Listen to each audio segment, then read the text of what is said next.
ओंकारं बिंदु संयुक्तं नित्यं ध्यायन्ति योगिनः कामदं मोक्षदं चैव ओंकाराय नमो नमः।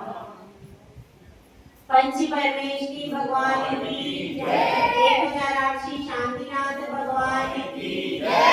पूज्य आचार्य श्री आदि सागर महाराज की जय। आचार्य श्री महावीर कीर्ति महाराज की जय। आचार्य श्री विमल सागर महाराज की जय। आचार्य श्री तपस्वी सम्राट सन्मति सागर महाराज की जय। आचार्य गुरु सुंदर सागर महाराज की जय। अहिंसा में विश्व धर्म की जय। जिनवाणी माता की जय।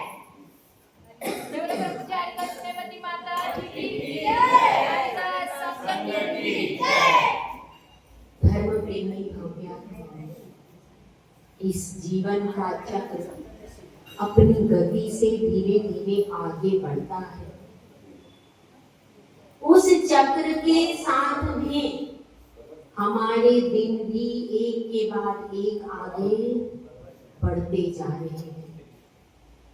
ऐसे ही आज हम श्रीपाल चरित्र में भी धीरे धीरे उस कथा के साथ में उन पात्रों की भाव भंगिमाओं को अपने भीतर जीने का प्रयास करेंगे। विदा हो गई थी। विदा के बाद में फिर क्या हुआ कि मैना सुंदरी ने पति परमेश्वर के चरणों में सेवा करके अपने आप को धन्य माना कि मैं धन्य हूँ जो कि मुझे पति की सेवा करने का अवसर मिला।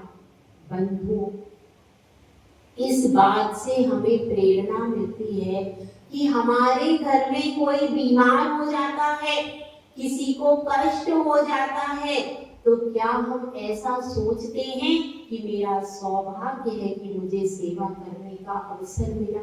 क्या हम ऐसा सोचते हैं? कोमा में कोई 6 महीने चला जाए, माता जी कब जाएंगे? ये सेवा करने के भाव बनते हैं क्या? नहीं बनते हैं। तो इन सब केवल कथा का वाचन नहीं सुनना है आपको। उस कथा में से क्या रहस्य है, उस रहस्य को भी जीवन में अंगीकार करना है। केवल कथा को सुनने से कुछ भी नहीं होगा। उस कथा से हमें क्या शिक्षा मिलती है, जीवन में क्या ग्रहण करना है, यह भी समझ में आना चाहिए। ओनली द्रव्य शुद्ध की रीडिंग से कुछ भी होता नहीं। उसमें अगवा मैना सुंदरी ने अपने पति की सेवा की और यह कहा कि आज मेरा सौभाग्य है जब हर समय आप मेरे साथ रहोगे, क्योंकि आप क्षत्रिय राजा हो। क्षत्रिय राजा कभी भी 24 घंटे अंतपुर में रहता है क्या? अंतपुर में नहीं रहता। कभी वह युद्ध कला के लिए जाएगा, कभी वह राज दरबार में बैठेगा, कभी उद्यान भ्रमण के लिए जाएगा। नाना प्रकार के कार्यों में वह राजा लगा रहेगा, क्योंकि केवल उसको अपना राजमहल ही नहीं संभालना है, उसको तो पूरे राज्य की व्यवस्था को संभालना है। कहीं पर शत्रु आ रहा है तो उससे रण क्षेत्र में लड़ने के लिए भी जाएगा। तो आज मेरा सौभाग्य है कि मुझे पति परमेश्वर की सेवा करने का अवसर मिला। पति परमेश्वर क्यों कहा जाता है? आगे बताइए कोई आप में से। सब महिलाएं समझदार हैं। पति को परमेश्वर क्यों कहते हैं? क्यों कहते हैं भाई? क्यों कहते हैं? बताओ आप लोग कहते। हाँ बताओ। जिंदगी भर संभालते हैं इसलिए नहीं। पति को परमेश्वर इसलिए कहते हैं कि स्त्री का एक बार ही विवाह होता है, एक बार ही उसका विवाह होता है। जैसे ईश्वर आप एक बार चुनते हो। आपने मंदिर में जाकर गीतरागी भगवान की शरण ग्रहण कर ली।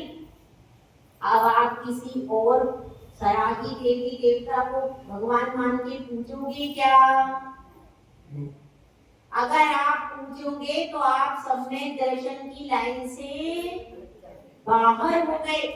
इसी प्रकार से पति को परमेश्वर कहा जाता है। पति परायण स्त्री होती है, एक बार ही उसका विवाह होता है और वही उसके लिए परम ईश्वर यानी पहला स्वामी भी वही है और अंतिम स्वामी भी वही। एक ही उसका स्वामी। ईश्वर का अर्थ क्या है यहाँ पर? स्वामी। उसका एक ही स्वामी है स्त्री का। पति परायण कुलीन शीलवती स्त्रियों का स्वामी कितने होते हैं भाई? एक ही स्वामी होता है। उसी के संरक्षण में, उसी की सेवा में वह जीवन भर लगाया है। ऐसा नहीं है भाई आज नहीं पढ़ रही, आज इसमें ये गुण, अब ये कमी आ गई तो अब क्या करें, अब इसको छोड़ो फिर अपन, ऐसा नहीं होता है। इसीलिए कहा है पति परमेश्वर। एक बार जो आपके भाग्य में आ गया, एक बार आपको जांच करने का अधिकार है। आपके पति भी, आपके माता पिता भी जांच करके ही आपको कहीं भेजेंगे। ऐसा तो पहले मैना सुंदरी के जीवन में हो गया, आपके जीवन में नहीं हो सकता और ना आप वैसा सह सकते। आपके माता पिता तो पूरी जांच पड़ताल करके भेजेंगे और आपको भी जांच पड़ताल करने का पूरा अधिकार देंगे। उसके बाद भी यदि कोई दुर्घटना घटती है तो आगम का नियम क्या है? आगम का नियम यही है, विवाह एक बार ही होता है। वह आपका भाव या आगम की बात आप लोगों को। तो परमेश्वर का अर्थ क्या होता है? एक ही स्वामी होता है। इसीलिए वह पूरी सेवा के साथ, पूरी मेहनत के साथ में अपने पति की सेवा में लगी रहती है, रात में भी जागरण करती है और इस प्रकार से सेवा के दिनों में श्रीपाल उनसे कहते भी हैं, क्या कहते हैं कि आप सेवा करती हो लेकिन सेवा करने से मुझे खिन्नता होती है क्योंकि आपके हाथ बहुत कोमल हैं और मेरे शरीर से खून और दीप बहता है। तो मैना यही कहती है कि हे नाथ, आज अवसर आया है, यहाँ मैं अगर सेवा करूंगी तो उससे बहुत सारा पुण्य का अर्जन होगा क्योंकि आप सम्यक दृष्टि हो। सम्यक दृष्टि जीव के प्रति किया गया कार्य सम्यक दर्शन को बढ़ाने वाला ही होता है। इसलिए भी मुझे इस सेवा से बहुत लाभ मिलने वाला है। इससे यह आप सबको शिक्षा मिलती है, कभी भी आपके घर में, परिवार में कोई बीमार हो, कोई परेशान हो, कहीं पर भी हो, तो उसकी सेवा का अवसर मत चूको। आपके घर में कम से कम वह जीव शासन का व्यक्ति है। बाहर तुम कितने ही बेनर के काम कर लेना, अपने घर में पहले सेवा हो। लोग समाज सेवा करते, समाज सेवा करने से पहले घर में सेवा करो। घर में कोई दुखी है, पीड़ित है, बीमार है तो सबसे पहले उसकी चित्त होकर के सेवा करो। यह पहला धर्म है आपका कि अपने घर को संभालो, उसके बाद बाहर सेवा करो या ना करो। तो इस प्रकार से उसके दिन व्यतीत होते हैं और फिर एक दिवस गई। प्रतिदिन वह छठ आवश्यक का पालन करती थी, लेकिन फिर एक दिन ऐसा अवसर आता है कि वह मुंडी जी में जाती है और सुगुप्ताचार्य मुनिराज के पास में कहती है कि मुझे क्या करना है, मैं तो जोड़े से आहार देना चाहती हूँ, जोड़े से अभिषेक करना चाहती हूँ, जोड़े से पूजा करना चाहती हूँ। मैं अकेली रह गई। मेरा दाम्पत्य जीवन कब तभी सार्थक होगा जब मैं षट आवश्यक का पालन अपने पति के साथ में करूंगी, अपने राजा के साथ में करूंगी, तो मुनिराज उसको उपाय बताते हैं। क्या उपाय बताते हैं? सिद्ध चक्र का पाठ करो, दिन 8 8 से प्राणी फल पायो। तो वह उपाय बता देते हैं और उपाय को सुन करके वह क्या हो जाती है? अत्यंत खुश हो जाती है। आप सबको याद है ना सिद्ध चक्र का पाठ? अभी अपन बोलेंगे। तो वह मंदिर से फिर घर पे आ जाती है और इसी प्रकार से उनके दिन बीतते जाते हैं। जब कार्तिक का महीना आता है, उस कार्तिक के महीने में क्या करते हैं? अंतिम दिन कौन से? शुक्ल पक्ष के प्रथम 8 दिवस छोड़ करके 8वें दिवस से लेकर के कहा कब तक? पूर्णिमा तक सिद्ध चक्र महामंडल का बहुत भव्य रत्नों से क्या किया जाता है? अनुष्ठान किया जाता है। प्रतिदिन अभिषेक करती है और सिद्ध यंत्र पर क्या करती है? सिद्ध यंत्र की पूजा करती है। विशेष बात क्या है कि सब उस समय कोई भी ना वो 700 कोड़ी, ना श्रीपाल, ना मैना सुंदरी, कोई भी ये नहीं सोच रहा ये कुछ दूर हो जाए। सब क्या सोच रहे हैं? हम अनुष्ठान कर रहे हैं। वह जो सिद्ध चक्र की स्वर लहरियां उत्पन्न हो रही हैं, गंधर्व गीत गा रहे हैं, मैना सुंदरी आदि तमाम जितनी भी वहां पर नारियां थी, सब क्या कर रही हैं? नृत्य कर रही है, उल्लास कर रही है। तो उसकी रागनी में वो क्या हो गए? तन्मय हो गए। उन भजनों में तन्मय हो रहे हैं। कुष्ठ रोग दूर हो जाए ऐसा किसी का भी अभिप्राय अब नहीं। तो इसलिए हम पर भी इससे क्या प्रेरणा मिलती है? जब भी हम पर संकट आए तो हम प्रभु के द्वार पर जाकर के उसको ना दोहराए, हम तो अपनी भक्ति करें। जब निष्काम भक्ति होती है तो उससे आप जितनी अपेक्षा करते हो उससे दुगना चौगुना मिल जाता है। और आप सकाम भक्ति करोगे तो उससे वो फल मिले ही ना मिले, लेकिन निष्काम भक्ति से बढ़कर के मिलता है। इसीलिए निष्काम भक्ति करना श्रेष्ठ।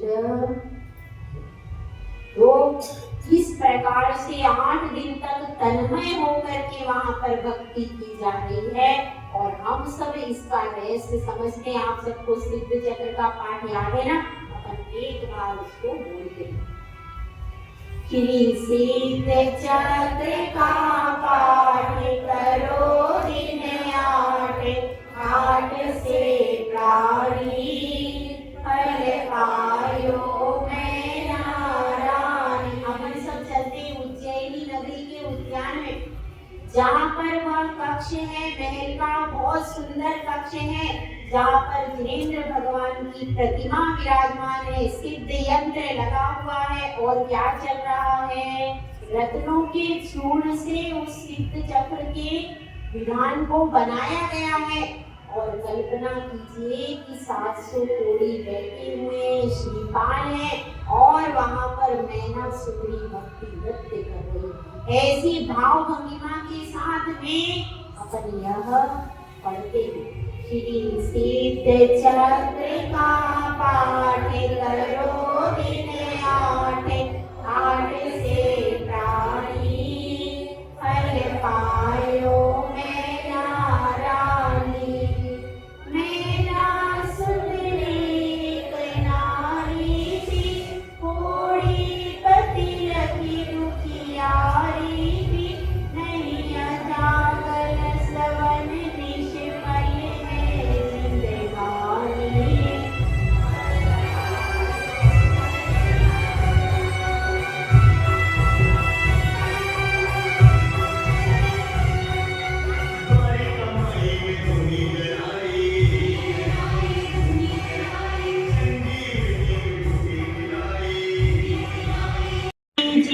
मंदिर में दर्शन करे अति हर्षी उर में पीर लखे साधु निर्ग्रंथ दिगंबर ज्ञानी फल पायो मैं नारायणी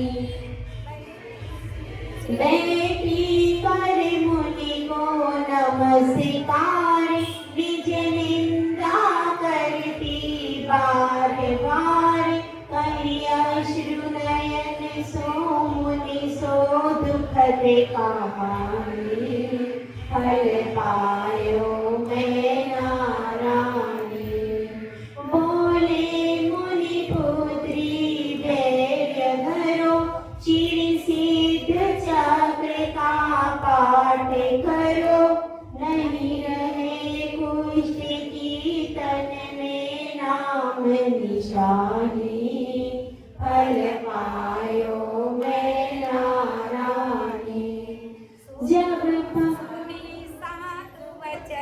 हर्षी मैना नहीं होए झूठ मुनि के बैना करके निश्चय शिर सिद्ध चक्र की ठानी फल पायो मैं नारायणी जब पर्व 28 आया है उत्सव युत पाठ कराया है सबके तन छिड़का ग्रंथ नवन का पानी फल पायो मैं नारायणी गंधोदक छिड़कते वसुदिन में नहीं रहा कुष्ठ किंचित तन में भई 7 शतक की काया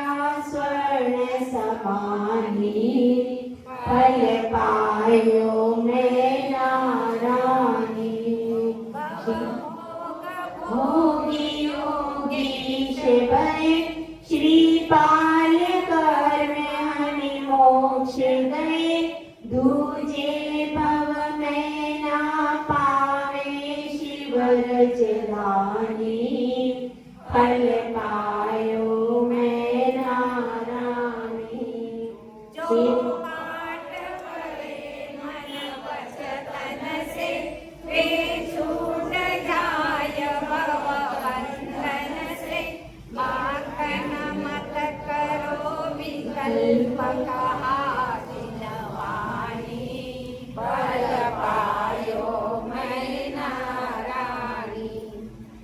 इस प्रकार से 8 दिनों में सिद्ध चक्र महामंडल विधान के महात्म्य से और किसकी भाव भंगिमा थी, भाव भी इन लोगों के थे। यानी मैंने दोपहर को आपको समझाया ना, उपादान, निमित्त, पुरुषार्थ, भाग्य और काल लब्धि के क्या हैं? 5 समवाय होते हैं, 5 चीजें ऐसी होती हैं जब ये मिल जाती हैं तो कार्य की सिद्धि हो जाती है। उपादान मतलब स्वयं की योग्यता। उस श्रीपाल में स्वस्थ होने की योग्यता थी कि नहीं? 700 कोड़ियों में भी स्वस्थ होने की योग्यता थी। उसके बाद निमित्त बनी मैना सुंदरी और सिद्ध चक्र विधान मुनिराज, ये सब कौन थे? निमित्त। उसके बाद पुरुषार्थ किया, किसने किया? पुरुषार्थ तो मुख्य रूप से उन्होंने भी किया। श्रीपाल ने भी भावना भाई, उसने निषेध नहीं किया कि नहीं तुम सिद्ध चक्र मंडल विधान मत करो। कई बार ऐसा होता है कि पत्नी चौका लगाने तैयार है, पति कह रहा है नहीं लगाना, पति तैयार है तो पत्नी कहती है नहीं लगाना, तो लेकिन उसने कहा क्या ऐसा? वह भी मानसिक रूप से उस अनुष्ठान को करने के लिए तैयार था, तो उसने भाव पुरुषार्थ भाव बनाए, यह क्या हुआ? पुरुषार्थ। और मैना सुंदरी ने द्रव्य से भी पुरुषार्थ किया, भगवान का अभिषेक किया, पूजन किया, विधान किया। यह सब किसने किया? मैना सुंदरी, उसने भी पुरुषार्थ किया, लेकिन उसका पुरुषार्थ उसमें हुआ और शिवपाल का पुरुषार्थ उसके अंदर हुआ। 700 कोड़ियों ने भी भाव बनाए, तो ये क्या हो गया? ये सब निमित्त हो गए और अब उसका भाग्य आ गया उदय में। अभी रुक जाओ, धीरे धीरे आगे बढ़ो। भाग्य कैसे आया? तीसरा क्या है? उपादान, निमित्त, पुरुषार्थ। पुरुषार्थ के बाद आता है भाग्य। भाग्य कैसा कि वह कहती है मैना सुंदरी कहे पिता से, भाग्योदय जब आएगा, कोड़ीपति जो दिया आपने, कामदेव बन जाएगा। मैना सुंदरी कहे पिता से, भाग्योदय जब आएगा। तो उसका भाग्य उदय में आ गया। जो उसका अभी तक खोटा चल रहा था, जो उसका श्रीपाल से विवाह हुआ, कोड़ी श्रीपाल से, ये उसका खोटा भाग्य था कि अच्छा था? खोटा था, अशुभ भाग्य था। लेकिन अब उसका शुभ भाग्य का उदय मैना सुंदरी का भी हो गया और श्रीपाल का भी हो गया। दोनों का भाग्योदय हो गया और भाग्योदय हो गया, पुरुषार्थ भी बराबर उनका चालू था और फिर वह काल भी आ गया। किसका? जिसमें उनका यह सब चारों चीजें, यानी क्या क्या? उपादान, निमित्त, पुरुषार्थ, भाग्य और ये चारों 100% जब मिल जाते हैं तो क्या हो जाता है? तो फिर वह काल कहलाता है काल लब्धि। काल लब्धि कोई अलग से चीज नहीं है। यह चारों चीजें जब जहाँ पर 100 हो जाएंगी तो पांचवी चीज अपने आप आकर के मिल जाएगी। जैसे आपने लेटर तैयार किया, लेटर तैयार हो गया, लिफाफा बंद हुआ, ऊपर से मोहर वह मुहर ही काल लगती है। मुहर ने कुछ नहीं किया, ना लेटर लिखा, ना भेजने वाले का पता लिखा, लेकिन सिर्फ बाद में मुहर कब लगी? जब पूरा लेटर कंप्लीट तैयार हो गया। उसको क्या कहेंगे? काल लब्धि। ये 5 समवाय आगम में बताए गए। कोई भी चाहे लौकिक कार्य हो चाहे पारलौकिक कार्य हो, हर कार्य को करने में 5 चीजों को मिला लो। जैसे आप शिकंजी बनाते हो, कितनी चीजें उसमें लगती हैं? पानी लगता है, नींबू लगता है, नमक लगता है और क्या लगता है? पूरा या शक्कर, और क्या लगता है भाई?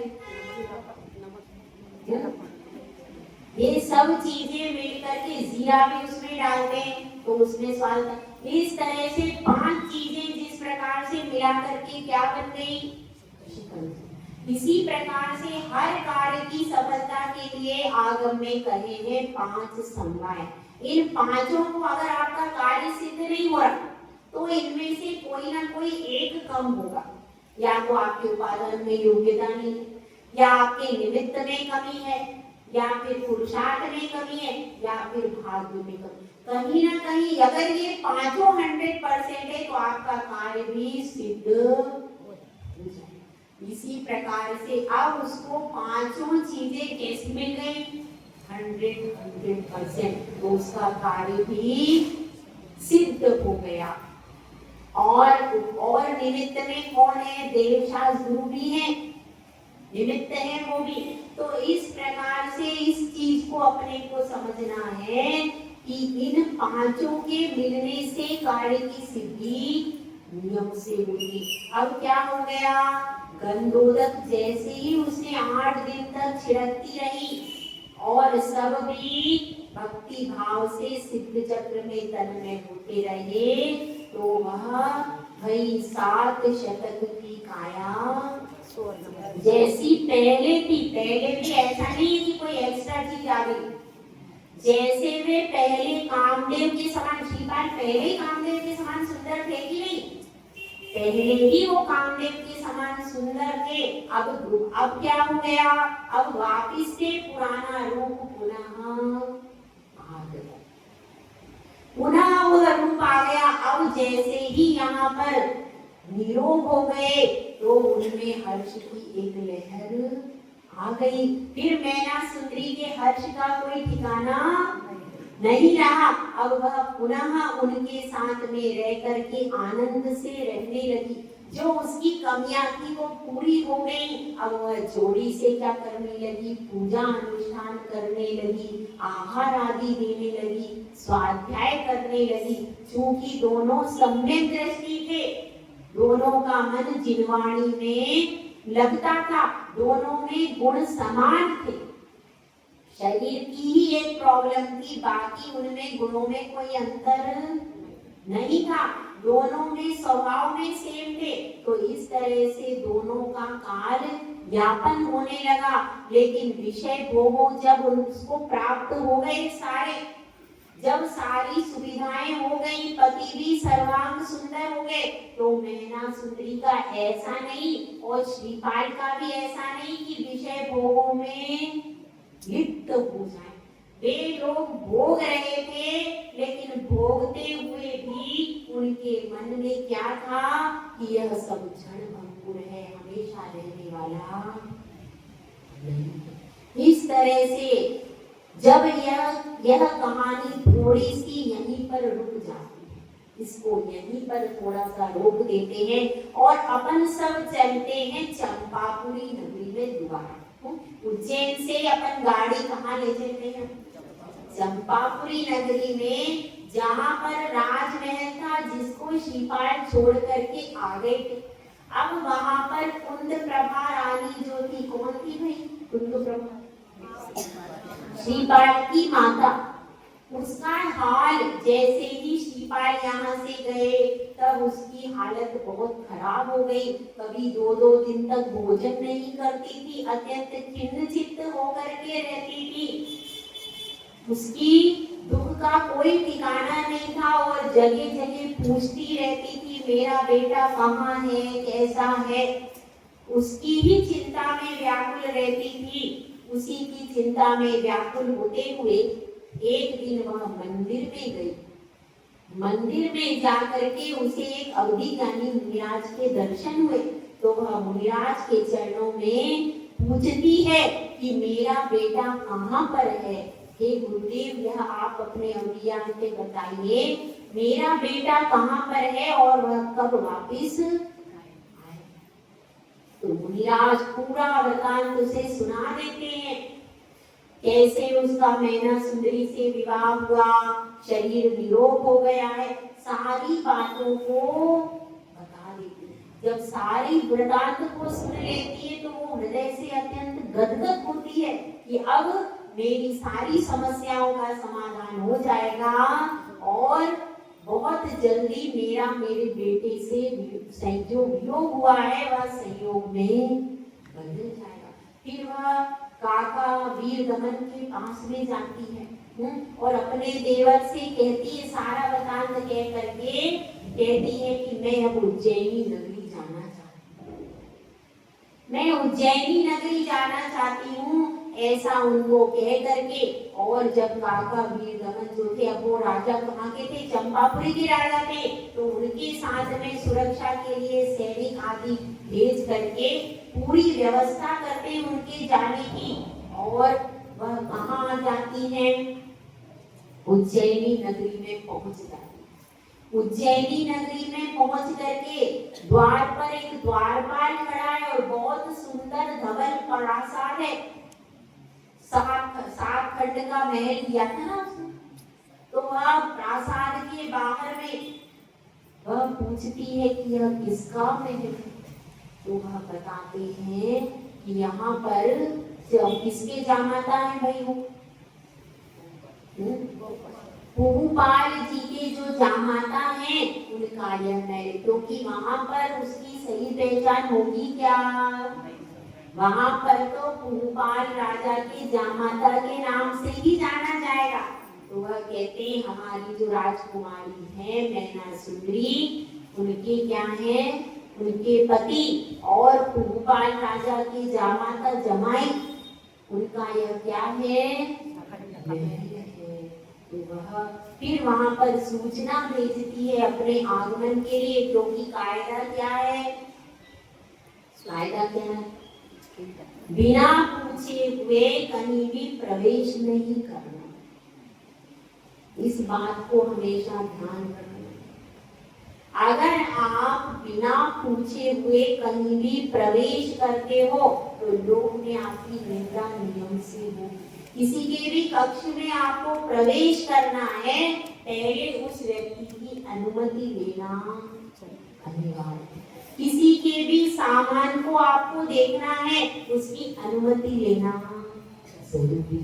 अगर आप बिना अनुमति से करते हैं, किसी के भी कक्ष में प्रवेश करते हैं, किसी के भी घर में प्रवेश करते हैं, तो उससे क्या होता है, जो आपका सम्मान है वह धीरे धीरे घटता चला जाएगा।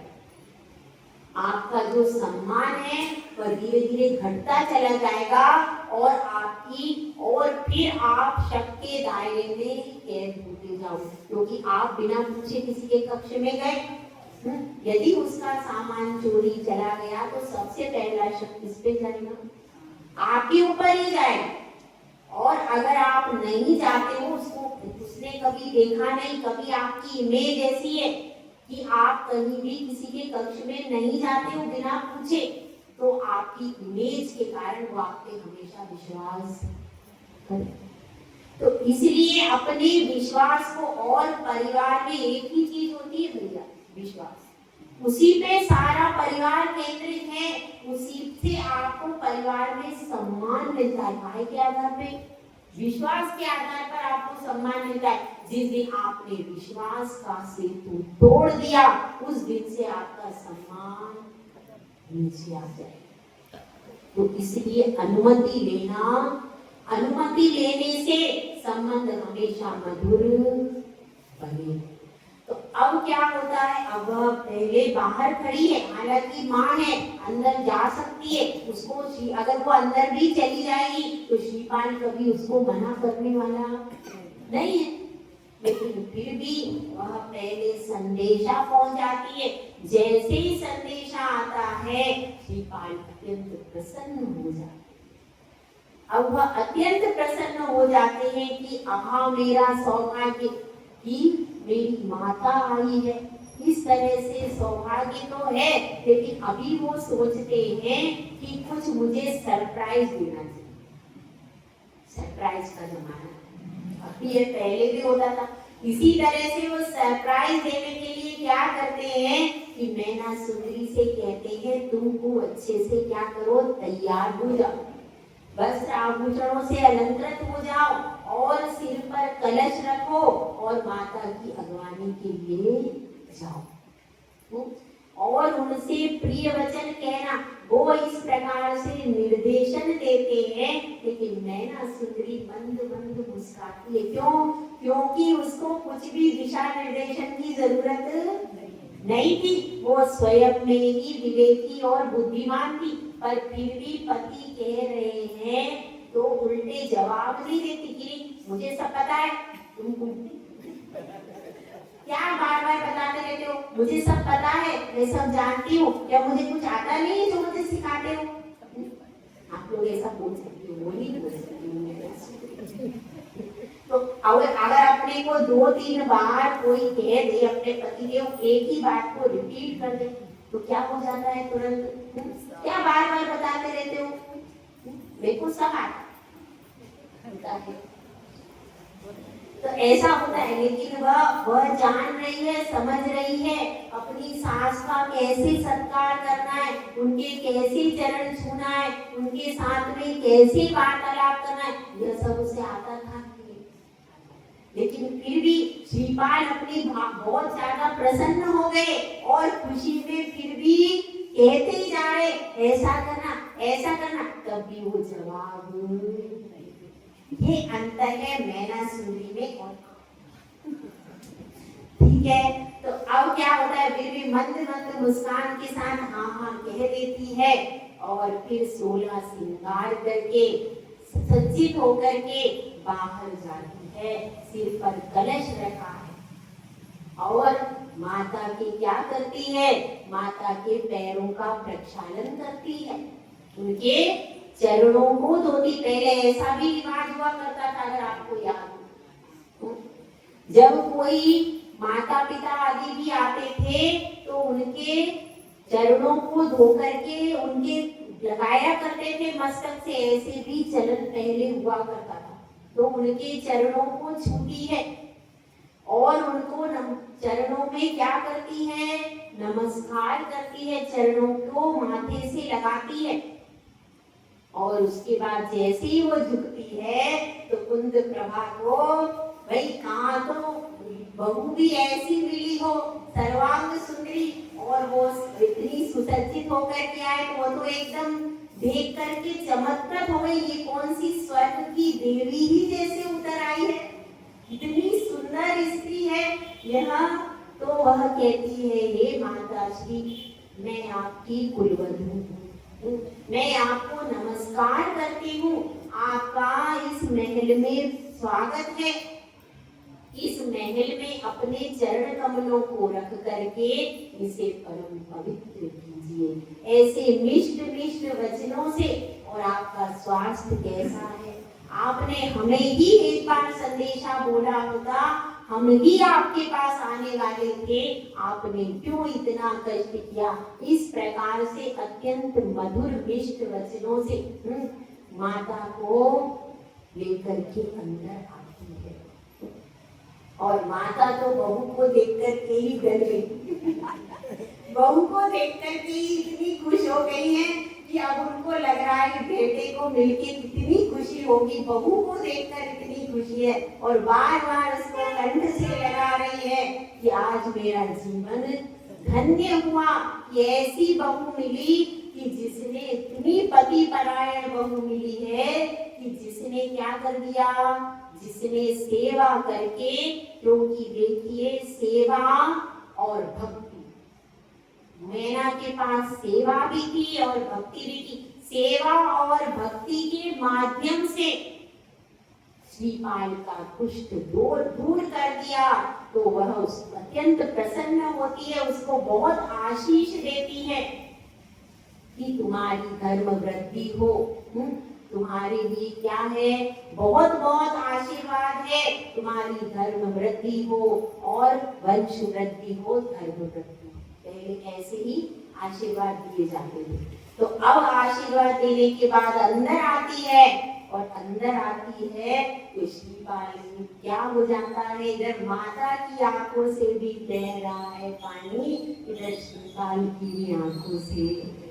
इतने साल के बाद इतने कष्ट में माँ और बच्चा बिछुड़ गया था, अब माँ और बच्चा मिले तो दोनों की आंखों से पानी निकलता है। श्रीपाल चरणों में गिर जाते हैं और माता उनको गले से लगाती है। बहुत देर तक दोनों के आंसुओं की बरसात होती रहती है कि बहुत कठिन दिनों में हम अलग हुए, अब ये किसके आंसू, अब ये खुशी के आंसू, खुशी के भी आंसू करते। तो उनके दोनों के ऐसे पूरे कपोल आंसुओं से भीग जाते और मैना सुंदरी देख देख के रो रही। अपनी भी पिक्चर होती है ना जैसे, तो वो भी देख देख के रो रही है मैना सुंदरी। इधर दोनों माता और पुत्र दोनों मिलन हुए, उसके बाद धीरे धीरे दोनों बैठे, क्योंकि देखिए जब मिलन होता है तो शब्द नहीं होते, एकदम बोल नहीं पाते। कोई अपना पुराना बिछड़ा हुआ व्यक्ति मिले और माँ और बेटे का तो अलग ही संबंध है, उसका संबंध का कोई सानी नहीं रही, तो वह जब मिलता है तो अपन सिर्फ देखते रह जाते हैं और फिर रोते रह जाते हैं, कह कुछ नहीं पाते, क्योंकि जो वचन है वह अंदर भावनाएं इतनी गहरी बाहर आ जाती है कि वचन बाहर नहीं आ पाती। तो ऐसा ही उनका मिलाप हुआ। उसके बाद उन्होंने कुशल क्षेम पूछी और माता बहुत प्रसन्न हुई। उन्होंने बहुत आशीर्वाद दिया पुत्र को और दोनों का अब यह तीनों का मिलन हो गया। मिलन होने के बाद में वह अत्यंत प्रसन्न मुद्रा में तीनों, क्योंकि वह भी जानती थी कि सास की सेवा शुश्रूषा कैसे करनी है, तो अपने कक्ष में उसके लिए अलग कक्ष में ले जाती है और आप थक गई होंगी, आप विश्राम कीजिए, ऐसा कह करके उनको उत्तम शैया पर लेटा देती है। कौन? मैना सुंदरी। और फिर उनके चरणों को पहले कायदा हुआ करता था। पहले कई सासें साथ में रहती थी। एक दादी सास, एक चाची सास, एक मौसी सास, और सब आकर के मिल जाती थी तो भैया क्रम से शुरू करना पड़ता था चरण दबाना। पूछे पहले वालों से पूछो, सबके चरण दबाए जाते थे, उसके बाद सोने को मिलता था। ऐसे पहली परंपरा, वह सेवा सिखा देती थी। पर अब तो वो सब चीजें नहीं। हम अपना सब कुछ भूलते जा रहे हैं, इसीलिए अपनों से दूर जा रहे हैं।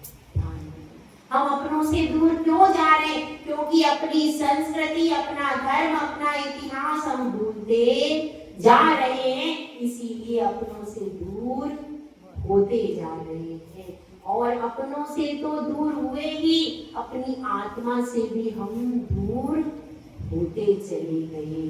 तो देखिए इस प्रकार से वह अपनी सेवा, माँ की भी सेवा, सास की भी सेवा कर रही है, पति की भी सेवा कर रही है। सेवा से सबको बहुत जल्दी प्रसन्न किया जा सकता है।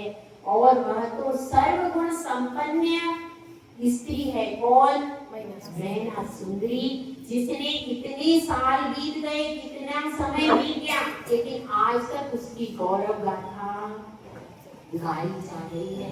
ऐसे ही महापुरुषों की गौरव गाथा में अब और एक नया अध्याय जुड़ने वाला है।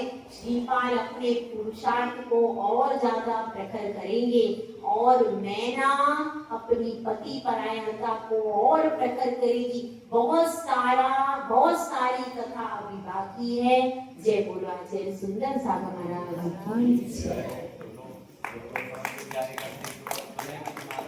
की जय।